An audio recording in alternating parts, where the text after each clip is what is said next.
मित्रों नमस्कार, मैं पंडित दिलीप तिवारी। हर मानस की इच्छा होती है कि हमारा एक सुंदर सा मकान हो जिसमें कि हम खरीदें और हमारे नाती पोते बढ़ते, और भगवान की कृपा से बहुत लोगों की इच्छा पूर्ण हो जाती है। लेकिन कभी कभी ये इच्छा पूर्ण तो हो जाती है, लेकिन उनके सामने एक संशय की स्थिति उत्पन्न हो जाती है। वो संशय क्या है कि जो हमारा मकान है वो दक्षिण मुखी है, और दक्षिण मुखी का नाम सुनते ही बहुत से लोग घबरा भी जाते हैं और अक्सर उस मकान को विड्रॉ करने की कोशिश करते हैं, अर्थात खरीदने की इच्छा बिल्कुल खत्म कर देते हैं। उनको लगता है कि शायद हम दक्षिण मुखी मकान ले लेंगे तो हमारे पास जो भी यश वैभव सब कुछ खत्म हो जाएगा, बीमारियां घेर लेंगी, शत्रु हावी हो जाएंगे, और इस सोच की वजह से दक्षिण मुखी मकान को नहीं लेते हैं। तो अगर हम बात करें वास्तु के अनुसार, तो जो चारों दिशाएं होती हैं, दिशाएं तो बहुत सी होती हैं, लेकिन आम लोगों को चार दिशाएं ही पता होती है। तो उन चार दिशाओं में ऐसी कोई भी दिशा नहीं जिसको कि हम 100% शुद्ध कह सकते हैं कि भैया इस दिशा में ही मकान बनवा लेंगे तो हमारा सब कुछ अच्छा हो जाएगा। और अगर केवल दिशा से ही सब कुछ अच्छा होने लगता तो फिर आप समझिए ना कि तो फिर एक दिशा के अलावा 3 दिशाएं जो और होती है उस पर कोई मकान बनवाने की हिम्मत ही न करता। अब मित्रों, हम ज्यादा दूर न जाकर इस पर बात करते हैं कि दक्षिण मुखी जो मकान होते हैं वो खराब होते हैं कि अच्छे होते हैं। और यदि मान लीजिए कि अच्छे भी नहीं होते, खराब होते हैं, तो अगर हमारे पास मकान है तो हम उसका क्या करें, क्या उपाय करें कि जिससे जो हमारा दक्षिण मुखी मकान खराब हो गया है, या यूं कह लीजिए कि हमने दक्षिण मुखी मकान ले लिया है, तो उस मकान में अगर कोई विपदा आ रही है तो उसका हम समाधान कहां से ढूंढें। तो इस तरह की बहुत से सवाल हमारे मन में आते रहते हैं। तो मित्रों, नंबर 1 तो आप ये मान लीजिए कि सारी दिशाएं कोई भी पूर्ण रूप से शुद्ध नहीं होती। ये तो मैं पहले आपको बता चुका हूं। हम बात करते हैं केवल दक्षिण मुखी मकान के संबंध में। क्योंकि दक्षिण मुखी में यम का वास माना जाता है, कहा जाता है कि दक्षिण दिशा में यम का वास है, इसलिए बहुत से लोग ये नहीं चाहते हैं कि यम की दृष्टि हमारे मुख्य द्वार पर पड़ती रहे, तो इसकी वजह से भी थोड़ा कतराते हैं। हमने जो अपने अनुभव में देखा है, मैं पिछले 20 साल से यही काम कर रहा हूं ज्योतिष का, हमने जो अपने अनुभव में देखा है कि अनुभव में ऐसा नहीं है कि जो दक्षिण मुखी मकान में रहते हैं वो सब लोग परेशान ही रहते हैं।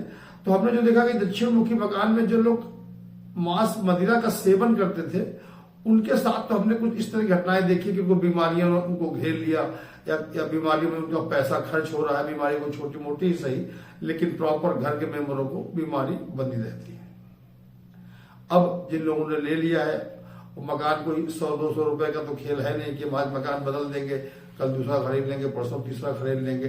किसी किसी का तो पैतृकों का मकान होता है जिनका पैसे भी अब नहीं है, पूर्वजों ने मकान बना के दे दिया है, अब उनके पास पैसे भी नहीं है, लेकिन उनकी समस्याएं अनवरत जारी है। तो अक्सर ऐसे लोग हमारे पास आते हैं। तो मित्रों, दक्षिण मुखी मकान को हम ये कह सकते हैं कि अन्य जो 3 दिशाएं और बची, पूर्व, पश्चिम और उत्तर, उसकी अपेक्षा का थोड़ा सा खराब ही कह सकते हैं। या यूं कह लीजिए कि हम और अन्य दिशाओं को 100 अंक देते हैं, तो इसको हम लोग 80 या 75 अंक ही केवल देंगे। अब हमने फिर अनुभव में देखा कि जो हमारे यहाँ की कॉलोनियां वगैरह बनती हैं, सरकारी कॉलोनियां बनती हैं, या आजकल लोग प्लाट काट के छोटी छोटी जगह लोगों को देते हैं, वहां मकान बना रहे हैं, वहां पर तो लगभग हर दिशाएं होती हैं। तो ऐसा नहीं है कि जो दक्षिण दिशा में रहते हैं वो सबके बीमार और परेशान चल रहे हैं। तो हमने फिर थोड़ा सा अपना अनुभव उड़ेला, यूं कह लीजिए कि हमने बहुत अनुभव किया, बहुत से लोगों को मकान देखे, उनकी मकान की कंडीशन देखी, कुछ लोगों से वार्तालाप भी करी। क्योंकि मैं मित्रों कुछ चीजों में जब तक मेरा अनुभव खुद का नहीं होता, मैं किसी भी किताब से कुछ भी ज्ञान हासिल कर लूं, लेकिन पहले मैं उसको अपने अनुभव में लाने के बाद ही हमारे जो यजमान आते हैं उनको मैं बताने का प्रयास करता हूँ। ये मेरी हर क्षेत्र में शुरू से आदत है। तो मैंने देखा कि जिनके मकान के दरवाजे, जैसे कि दक्षिण मुखी की हम बात कर रहे हैं, तो दक्षिण पूर्व की तरफ या फिर दक्षिण पश्चिम की तरफ, अर्थात कि जो उनकी जो भी सामने की डिस्टेंस थी, मान लीजिए कि 20 फुट की थी, तो कोने में जिनके मतलब दरवाजे बने थे वो थोड़ा हमको परेशान दिखे। फिर मैंने वो थोड़ा सा परेशान दिखे।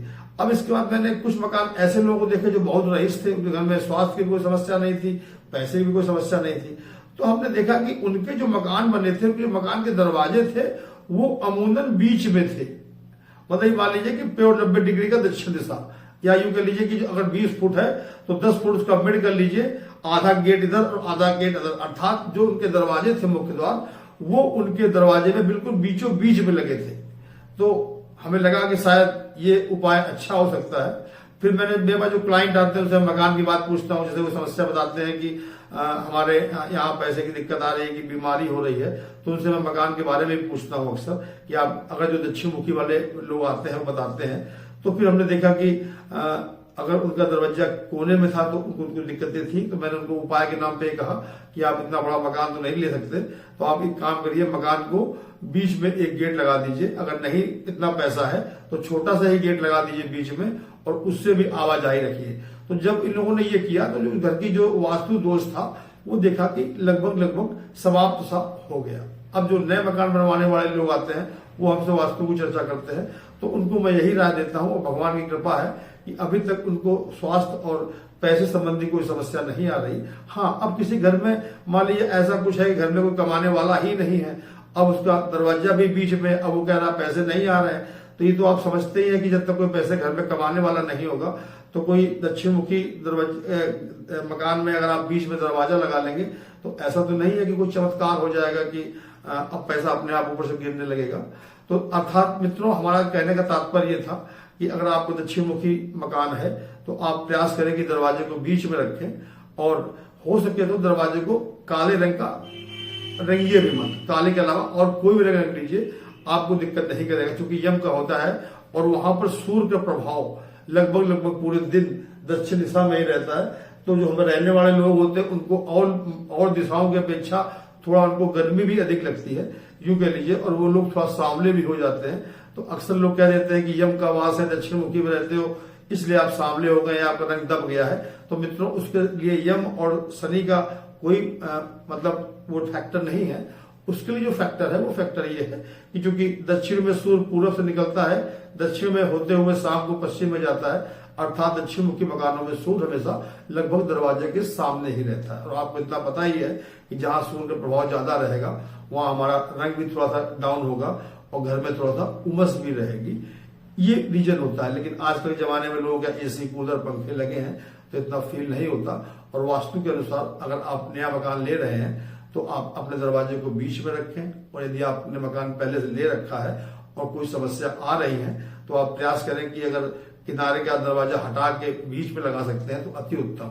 और जहां आप ये करेंगे तो आप देखिएगा बहुत जल्द आपको फायदा होगा। तो मित्रों, कहने का तात्पर्य ये है कि आप दिशा के संबंध में कोई भ्रम न पालें, और जैसे आप रह रहे हैं वैसे ही रहें। हमारे वीडियो को लाइक और सब्सक्राइब करें, और हम अगली दिशाओं के बारे में अगले वीडियो में चर्चा करेंगे। यदि आपका पूरब की तरफ मकान है और कोई दिक्कत आ रही है तो क्या उपाय करें।